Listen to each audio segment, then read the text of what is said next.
As you'd expect, our starting point this morning is Britain's decision to leave the European Union and the ramifications of it. The world is still reeling from the uncertainties stemming from Brexit. In South Korea, President Park Geun-hye has called on her top aides to do all they can to ensure some stability in the local market. Our Song Ji-sun starts us off. At a regular meeting with her senior secretaries on Monday, President Park Geun-hye called on top officials to put in motion a government-wide crisis management system to deal with the uncertainties and volatility stemming from the Brexit crisis.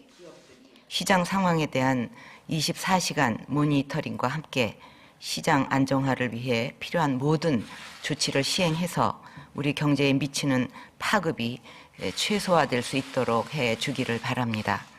President Park stressed that the Korean economy has the financial stability and resilience to absorb the impact of Britain leaving the EU, and said that Seoul must join efforts to stabilize global financial markets through cooperation with the international community. On top of the instabilities triggered by the Brexit factor, President Park said South Korea is also facing security threats, citing North Korea's ballistic missile tests last week. The president said the nation must unite to counter those challenges, and that Seoul must continue to push through with its corporate restructuring efforts to revive the economy and to ensure it can take another leap forward. 이제 더 머뭇거리고 물러날 곳은 없습니다. 여기서 우리가 잘 결정하지 못하고 머뭇거린다면 우리 경제는 큰 어려움을 맞게 될 것입니다.